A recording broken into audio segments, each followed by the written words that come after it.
ఇంత కష్టం అరగదోలటం. చేతులు అయితే బొబ్బలు పోయాయి. మేమైతే వాటర్ గాని తీసుకెళ్లలేదు. చెమటలు అయితే అట్టా ఇట్లా రావటం లేదు. 32 degrees ఎండ ఉంది. ఫస్ట్ టైం అరగదోలాను కదా, కాళ్ళు అయితే హెవీ పెయిన్ గా ఉన్నాయి. బాడీ అంతా పులిసిపోయింది. కళ్ళు తిరిగి పడిపోతానేమో అనుకున్నాను. బట్ చాలా ఎనర్జెటిక్ గా ఉండి 2 acres సక్సెస్ఫుల్ గా కంప్లీట్ చేశాను. పొగాకు బండి ఎంత కష్టం అనుకోలేదు నేను. ఈ మొత్తం ప్రాసెస్ ని ఫుల్ గా ఎక్స్ప్లెయిన్ చేశాను. ఎండ్ వరకు ఈ వీడియో చూడండి. కంటెంట్ నచ్చితే ఇప్పుడే సబ్స్క్రైబ్ చేయండి.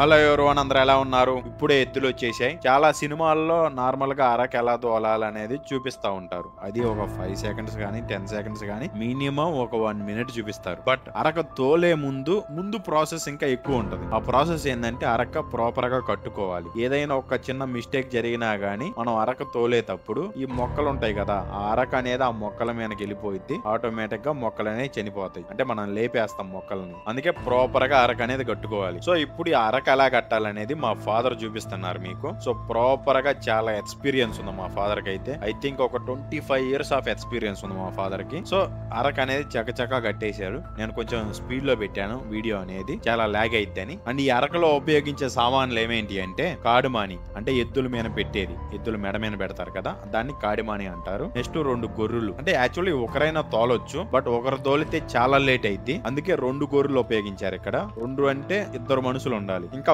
మోకులు, ఈ మోకులు అనేది ప్రాపర్ గా సెటప్ చేసుకోవడానికి, లైక్ ఆ గొర్రెల్ని లాగాలి కదా ఎద్దులు, సో దానికి ప్రాపర్ గా సెటప్ చేసుకోవడానికి ఈ మోకులు యూజ్ చేస్తారు. నెక్స్ట్ చిక్కాలు, ఈ చిక్కాలు అనేవి ఎద్దులు మూతికి కడతారు. ఇవి ఎందుకంటే అక్కడక్కడ గడ్డి పీసు కనపడింది కదా, సేమ్ ఆ గడ్డి పీసులు చూడగానే ఎద్దులకి తినాలనిపిస్తుంది. అవి తినకుండా ఉండడానికి ఈ చిక్కాలు అనేది మూతికి కడతారు. ఇంకా ఇలా అరగట్టడం అయితే పూర్తి చేశాడు మా ఫాదర్ అయితే. నెక్స్ట్ ఏంటంటే ఇప్పుడు తోలాలి. నేను అనుకున్నాను అరక అనేది చాలా సింపుల్ అనుకున్నాను. లిటరలీ అండి చాలా కష్టం. 32 degrees అబోవ్ ఉంది టెంపరేచర్ అయితే. ఎండగాని హెవీగా ఉంది. అది నాకు ఫస్ట్ టైం ఈ అరక తోలటం. ఎలాగా గట్ట ట్రై చేద్దామని ట్రై చేశాను. చాలా తిట్లుగా తిన్నాను, చాలా మొక్కలు గాని లేపేశాను. అయినా గానీ పర్ఫెక్ట్ ఏం కాదు, బట్ నేర్చుకున్నాను. అంత పర్ఫెక్ట్ గా నేనేమి ఎక్స్పెక్ట్ ఏం కాదుగా ఒకేసారి రావడానికి, బట్ నేర్చుకున్నానైతే. చాలా బాగా నేర్పించారు మా ఫాదర్ అయితే. ఇప్పుడు ఈ అరక తోలేదాన్ని సేద్యం అంటారు. ఈ సేద్యం అనేది 2 types గా ఉపయోగపడుతుంది. లైక్ ఎలా అంటే రీసెంట్ గా వాన పడింది కదా, తేమ ఉంటది భూమిలో. ఆ తేమ అనేది ఆరిపోకుండా ఉండటానికి మొక్క మీద మట్టి పడేటట్టు చేస్తుంది ఈ అరక తోలటం, అంటే ఈ గొర్రె తోలటం. సో ఆ తేమ అనేది ఎండకు ఆరిపోదు. సెకండ్ థింగ్ ఏంటంటే ఈ వాన పడటం వల్ల సేమ్ పిచ్చి మొక్కలు గాని మొలుస్తా ఉంటాయి కదా, ఆ పిచ్చి మొక్కలు అనేది ఈ గొర్రె తోలేటప్పుడు ఆ పిచ్చి మొక్కలు గాని లేచిపోతా ఉంటాయి. ఇంకా ఈ అరక తోలిన తర్వాత ప్రాసెస్ అంతా అయిపోయింది అనుకుంటారు చాలా మంది. ఇంకా అయిపోలేదండి. నెక్స్ట్ ప్రాసెస్ ఏంటంటే ఈ అరక తోలేటప్పుడు మట్టి పడి కొన్ని మొక్కలు అనేది, అంటే చిన్న చిన్న మొక్కలే కదా ఇవి, ఈ మొక్కలు అనేది బూడిపోతా ఉంటాయి. ఈ బూడిపోయిన మొక్కల్ని లేవదీయాలి కదా, లైక్ దాని మీద మట్టి పడింది కదా, ఆ మట్టిని తీసేసి మొక్కని నార్మల్ స్థితిలోకి తేవాలి కదా. దీనికి అంటే చాలా ఎకరాస్ ఉంటాయి కాబట్టి చాలా మంది మనుషులు అవుతారు. ఒక పర్సనే సేనంతా తిరిగి మొక్కలు లేవదీసి అక్కడక్కడ మిగిలిపోయిన గడ్డంతా పీకి ఇదంతా చేయటం చాలా కష్టం. అది 1 ఎకరం అయితే చేసేయచ్చు ఒక పర్సన్ అయితే, బట్ ఒక 10 ఎకరాలు 15 ఎకరాలు చేయాలంటే అట్లీస్ట్ మనకి 10-15 రోజులు పడుతుంది. ఈ 10-15 రోజుల్లో మొక్కలు గడ్డి చాలా పెరిగిపోతాయి అయితే, అండ్ చాలా మొక్కలు గాని చనిపోతాయి. సో తోలిన పక్క రోజు లేకపోతే తోలిన రోజే ఈ గడ్డి గాని లేకపోతే బూడిపోయిన మొక్కలు గాని నార్మల్ స్థితికి తేవాలి. దీనికి ఒక 5 to 10 people ని పిలుస్తారు, అంటే కూలి వాళ్ళని పిలిచి వాళ్ళతో ఇలా ఈ ప్రాసెస్ అంతా చేపిస్తారు. పర్ పర్సన్ కి ఎప్పుడైతే 300 నుంచి 400 500 తీసుకుంటున్నారు. లైక్ వాళ్ళు ఎప్పుడో 9:30 ఆర్ఎల్స్ 10 కి అలా స్టార్ట్ అవుతారు.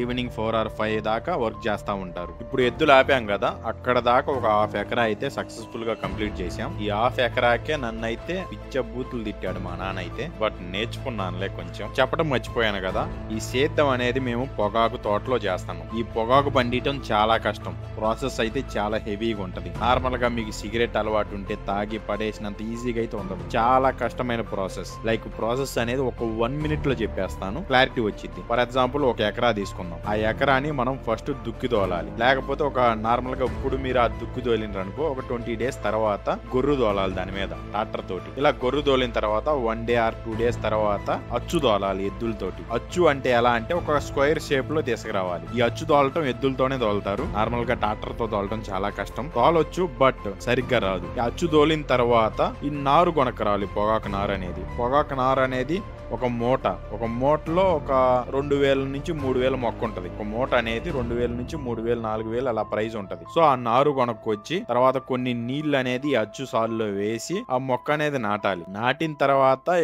ఇక్కడ రైతుకి 2 చాయిస్ ఉన్నాయి. మొక్కలు బతికితే మంచిది, బతకపోతే అగైన్ నష్టమే. ఇలా చాలా సార్లు చాలా మంది రైతులు నష్టపోయారు. కొన్ని మొక్కలు అయితే అక్కడక్కడ బతుకుతాయి, కొన్ని మొక్కలు అయితే అక్కడక్కడ బతకవు. ఈ బతకన మొక్కల దగ్గర ఏం చేయాలంటే అగైన్ ఇడుపులు వేయాలి. మళ్ళీ నారు కొనుక్కొచ్చి మళ్ళీ నాటాలి. ఈ మొక్కలు నాటిన ఒక 5 రోజులు 10 రోజులకి బతికిన తర్వాత ఏదైనా ఒక వాన పడితే చాలా బెటర్. వాన పడకపోతే అగైన్ చనిపోతాయి మొక్కలు అయితే. ఒకవేళ వాన పడి బాగా బతికాయి అనుకోండి, నార్మల్ గా వాన పడే సీజన్ లోనే వేస్తారులే మొక్కలు అనేవి. నెక్స్ట్ మొక్కలు బతికిన తర్వాత సేద్యం చేయాలి. ఈ సేద్యం అనేది 4 నుంచి 5 సార్లు చేయాలి. ఇప్పుడు మేము చేస్తున్నాం కదా, సేమ్ ఇదే 4 నుంచి 5 సార్లు చేయాలి. ఇలా ఆ మొక్కల్ని పెద్ద అయ్యేటట్టు చేయాలి. నెక్స్ట్ పెద్ద అయిన తర్వాత ఈ ఆకులు ఉంటాయి కదా, ఈ ఆకులన్నీ ఒలిచి బ్యార్నీ ఉంటది, ఆ బ్యార్నీలో కాలబెట్టాలి. ఆ ప్రాసెస్ అంతా ఎలా ఉంటదంటే, మనం కట్టెలన్నిటిని ఒక పొయ్యిలో మండించి అప్పుడు వేడి వచ్చింది కదా, ఆ వేడిని ఇనప గొట్టాల ద్వారా ఒక రూమ్ లోకి పంపించాలి. అప్పుడు ఈ ఆకు కలర్ అనేది చేంజ్ అయింది, అంటే ఎండిద్ది ఈ ఆకు అనేది. అప్పుడు 3 కలర్స్ వస్తాయి ఈ ఆకు అనేది. Gold colour, black colour, next ఆకుపచ్చ కలర్. వీటిలో గోల్డ్ కలర్ కి చాలా రేట్ ఎక్కువ. కొన్ని సార్లు గోల్డ్ కలర్ గాని రేట్ ఉండదు. ఇంకా బ్లాక్ కలర్ వచ్చింది అనుకో పక్కా నష్టమే రైతుకి. ఈ సంవత్సరం అలానే చాలా మంది రైతులు నష్టపోయారు. అండ్ పొగాకు రేట్లు గాని లేవు. గవర్నమెంట్ నుంచి అయితే ఎలాంటి హెల్ప్ గాని రాలేదు. ఇలా ఈ పొగాకు పండియాలంటే ఫస్ట్ లైసెన్స్ ఉండాలి మనకి. ఇంకా ప్రాసెస్ అయితే అయిపోలేదు. గ్రేడింగ్ చేయాలి. ఈ బ్లాక్ ని, గోల్డ్ ని అండ్ ఆకుపచ్చ దాన్ని విడివిడి చేయాలి. విడివిడి చేసిన తర్వాత ఒక స్క్వేర్ షేప్, ఒక బాక్స్ లాగా మొత్తం ప్యాక్ చేసుకోవాలి. ప్యాక్ చేసుకున్న తర్వాత పొగాకు బోర్డుకి తీసుకెళ్లాలి. అక్కడ వాళ్ళు కొనరో తెలియదు. ఒకవేళ కొనకపోతే అగైన్ రిటర్న్ తీసుకురావాలి. ఇలా ఈ సంవత్సరం రిటర్న్ తీసుకురావడమే సరిపోయింది చాలా మంది రైతులు. లిటరల్లీ ఈ ప్రాసెస్ అనేది ఆగస్టు, సెప్టెంబర్, అక్టోబర్ ఈ మధ్యలో స్టార్ట్ అయింది. ఎండ్ అయ్యేసరికి ఏప్రిల్, మే ఆ టైంలో ఎండ్ అయింది. ఈ మధ్యలో ఒక్క రోజు గానీ గ్యాప్ లేదు. ప్రతి రోజు కష్టపడతానే ఉంటారు. కళ్ళమ్మటి నీళ్లు గానీ వస్తా ఉంటాయి నాకు చూసినప్పుడల్లా. ఇలాంటి కంటెంట్ ఇంకా మీకు చాలానే వస్తా ఉంటాయి. లైక్ ఎడ్యుకేషన్ కావచ్చు, ఫార్మింగ్ కావచ్చు, లైఫ్ స్టైల్ కావచ్చు, ఫుడ్ కావచ్చు, ప్రతి ఒక్క దాని మీద బ్లాగ్స్ అయితే చేస్తానే ఉంటాను. మీ నుంచి నేను కోరుకునేది ఒక్క లైక్ మాత్రమే. లైక్ చేసి సబ్స్క్రైబ్ చేసి మీ ఫ్రెండ్స్ అండ్ ఫ్యామిలీకి కుదిరితే ఈ వీడియో షేర్ చేయండి. Thank you. మళ్ళీ కలుద్దాం.